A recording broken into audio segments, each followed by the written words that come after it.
Hi everyone, here we are Casula Powerhouse Art Center. We're here for another chapter of Wild Stories.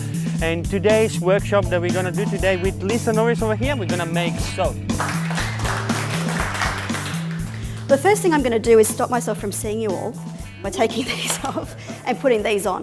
This is your absolute number one total priority when you're making soap: protection. This is caustic soda. It's caustic. So you've got to be really careful. I always start with putting these on, so it's the first thing I'll do. Caustic soda is an alkali. If you get it on your skin, it will cause corrosive burns. So the best thing you can have on hand is a little jar of that's vinegar. And vinegar being an acid, it'll neutralise the alkalinity of the caustic soda. If you're going to try this, you should use the latex gloves if you possibly can. Cold processed soap, there's something about it because it goes through this chemical change called saponification. That's just amazing. Basically, you make soap by combining an oil with an alkali, and the alkali is the caustic soda. The cold process method means you don't cook the soap batter. You basically put it in a mould and leave it for 24 to 48 hours, and then you slice it up or whatever you want to do at the end. Plantain is good for, I've found what I use it for is any kind of skin irritation. So itches, mosquito bites, any other kind of bite, rashes, eczema, swelling, any kind of irritation, sunburn.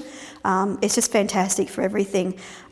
It's also a drawing herb. So if you want to make a poultice, it's really good as a poultice. If you've got something that you need to draw, you can just mush that up, put it on and leave it. And when you feel it start to heat up, it's drawn out what it needs to.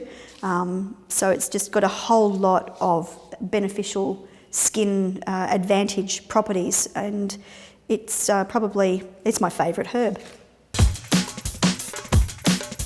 Chickweed's great for salves and itches and bites and things, and so it's an anti-inflammatory, and it is a drawing herb, so it'll draw things, and it's good for itching as well. So it's basically got all the good stuff for your skin. And I brought this as well because I've made some soap using this. It's mallow, and you've probably seen that growing all over the place. Basically, the leaves are medicinal.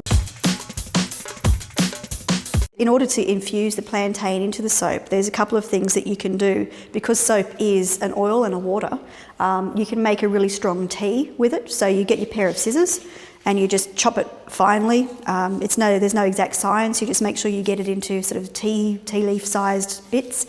Put that in a pot. Put the pot on the stove, cook it, or you can even just put it in a little teapot. But you won't get as strong an infusion if you do it that way. So you infuse that into the water. Then if you're going to infuse it into oil, I use this is one of the methods that I use, which again, you chop it up with a pair of scissors, get it nice and finely chopped up, fill that up if you can, if you've got enough. Then you saturate it with olive oil or whatever oil it is that you're going to use as the base. Olive oil is good. I use olive oil in most soap, and it's easy to measure out, so it's a good one. So you fill that with oil and the herb, and then you put a tea light candle in the base and just sit it like that with the tea light over it for, usually I use a 9 to 12 hour tea light candle. So you sit it over that for 9 to 12 hours, and by the morning you come downstairs and the candle's gone out and your oil's gone cool, and you can strain it out, and you just use the oil as one of the oils that you use as an ingredient in making your soap. You basically pour the whole pulpy thing, through a fine sieve, and then you end up with the solid lumpy bits in the sieve, and you give that a really good squeeze, get as much oil out of it as you can, and then that goes on the compost, and the oil is what's left. Get used to your calculator and percentages, because you use a lot of maths making soap. You've got to work out how much your mould is going to hold, you've got to work out how many total oils you're going to need, and you have to work out your percentages of what you're going to use, and then Soap Calc will spit out how many grams that translates into, and then you've got your recipe. So it's great. It's just soapcalc.com. The soap that I'm going to be making today to show you is basically the beginner's soap recipe that I started out with, and it's really simple. It's got 3 ingredients, well maybe 4. It's got caustic soda, it's got coconut oil, it's got olive oil. This soap is going to be 65% olive and 35% coconut. And the 4th ingredient is water, because you need to dissolve the caustic soda in water. Different oils have different properties in soap. So you've got coconut oil, which is the absolute best oil for cleaning. So it's a really cleansing oil. You use too much of this and you'll get a soap that's drying though on your skin. It doesn't moisturise your skin. It can strip the oils off your skin. The oils that I would normally use are coconut, olive, sunflower, and I use beef tallow. Of course, yeah, olive oil, but I use the pomace or pomace, which is cheaper, but apparently fantastic in soap, and that's been my experience. And castor oil. Castor oil has a property no other oil has. It's got something in it called ricinoleic acid, which causes lather. So you get fabulous lather from soaps with castor oil in them. At the end of this, you won't have caustic soda anymore. And this is something people always go, I couldn't put that on my skin, it's got caustic soda in it. But it doesn't anymore, it's gone. It's become soap. The caustic soda you can buy in your supermarket, but one thing that you want to be careful of if you're buying it is make sure it is, this one's 98% sodium hydroxide. Don't get anything that's less than 98%. A lot of people will talk about making handmade soap and they'll say it contains essential oils.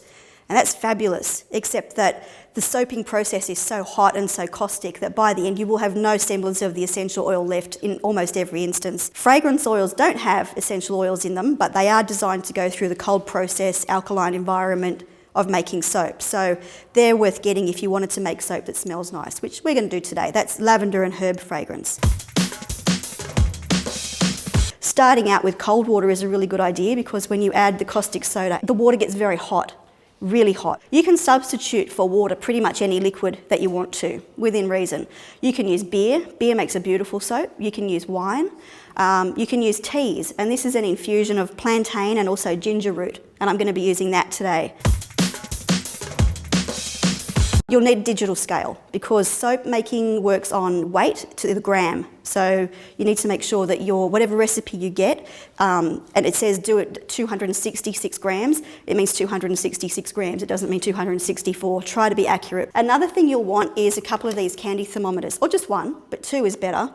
Because what you want to do is eventually you're going to put your lye into your water and you're going to dissolve it and you're going to let it get to about 45 degrees Celsius.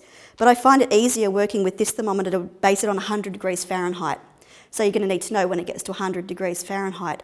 Same thing with your oil. What you're basically looking to do is get your oil and your water both to 100 degrees Fahrenheit, and that's when you mix them together. I will start making soap the way I make soap, and I'll talk through it as I'm going. It's best to start with weighing your water and then weighing your lye and adding your lye to the water. And the reason for that is because it takes a long time for that mixture to cool down to the right temperature, and while that's happening you can be doing something else, weighing out your oils and everything. So the first thing that I'm going to do is I'm going to get my jug for my water. So we start with that. And as I said, it's really important to get it accurate to the gram. So the next thing you want to weigh is your lye. And be prepared, this will be messy. Okay, now, caustic soda, very dangerous. And my recipe says 100 grams. 100, yes. So here we go, one of our moments of truth. We're going to put the lye into the water. Never add water to the lye. You always add the lye to the water. So just start with a few grains. Look, it's changing colour. See? Isn't chemistry awesome? And you give it a good stir. So I can hear the grains in there. So you just stir every little bit of it until you hear that the grains have dissolved. So it's all added now, all of that. That's hot, like it's got boiling water in it hot. And can you see the steam? That's not smoke, that's steam coming out of it. That's how hot it is. But anyway, that sits there till it cools down. So then we do our oils. The first thing you want to do, if you're working with a solid oil, get your stove at home and you turn it on. Now that, I don't know if any of you know, that's coconut oil. And that basically is 250 grams. You put it on a low heat and you can go away and it'll just slowly melt and do its thing, but keep an eye on it. I'm going to turn the heat off this now because that's almost melted. If anyone wants to have another look, that will keep melting in there for a little while. It's all melted now, looks like water. Wow, that's nice. So that's melted. This one we're still cooling down. That's gone down to 150 Fahrenheit now, so that's good. It's well on its way to cooling down. So what we've got in here is, believe it or not, olive oil.